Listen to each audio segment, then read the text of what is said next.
ជំរាបសួរពុកម៉ែបងប្អូនថ្ងៃនេះខ្ញុំសូមបង្ហាញមុខម្ហូបមួយមុខទៀតតាក់ទងការស្លងំងៅមាន់ចាខ្ញុំមានសាច់មាន់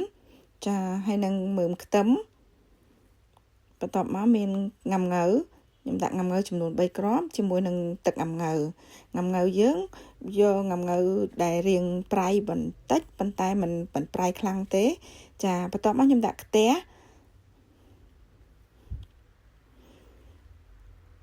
ហើយនឹងដាក់ប្រេងអូលីវចូលបន្ទាប់ពីដាក់ប្រេងអូលីវចូលខ្ញុំទុកខ្ទះហ្នឹងឲ្យលាងឡើងក្តៅបន្តិចទើបខ្ញុំធ្វើការដាក់បំពងខ្ទឹមមើមខ្ទឹមយើងចូល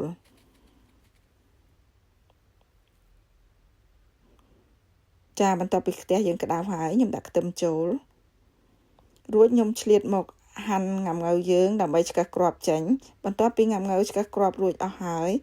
ចាខ្ញុំកលេចទៅខ្ទឹមយើងគឺបំពងឡើងពណ៌ហើយខ្ញុំធ្វើការដាក់សាច់មាន់ចូលចាខ្ញុំកូរចុះកូរឡើងរហូតដល់សាច់មាន់យើងនឹងឡើងឆ្អិន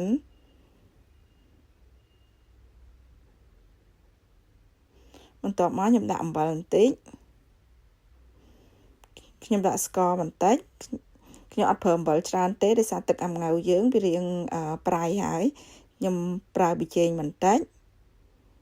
ចាខ្ញុំថែមស្ករបន្តិចទៀតពីលើដោយសារអំងៅយើងវាធម្មតាយើងធ្វើអំងៅគឺយើងដាក់អំបិលប៉ុន្តែអញ្ចឹងយើងយកទឹកដាក់តែយើងយកទឹកបន្តិចទេ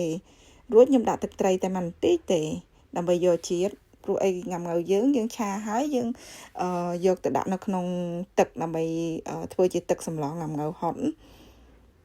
ចាបន្ទាប់មកទៀតខ្ញុំធ្វើការដាក់ទឹកក្រូចងំងៅនឹងចូល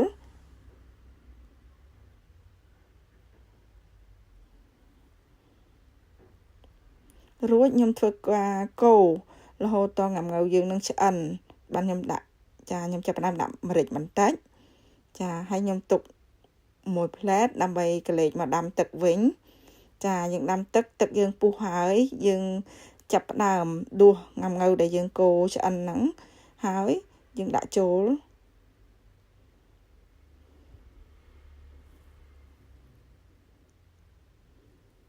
ចាបន្ទាប់ពីយើងដាក់ចូលហើយយើងកូរមើលយើងទុកឲ្យពុះយើងគ្របទុកឲ្យពុះចាជាបន្ទាប់យើងពីពុះហើយយើងដាក់មើមខ្ទឹមឲ្យគល់ខ្ទឹមចូលហើយយើងដាក់ជីវ៉ាន់ស៊ុយផងដែរអរគុណដែលបានទស្សនាវីដេអូរបស់នាងខ្ញុំតាំងពីដើមរហូតដល់ចប់ជម្រាបលា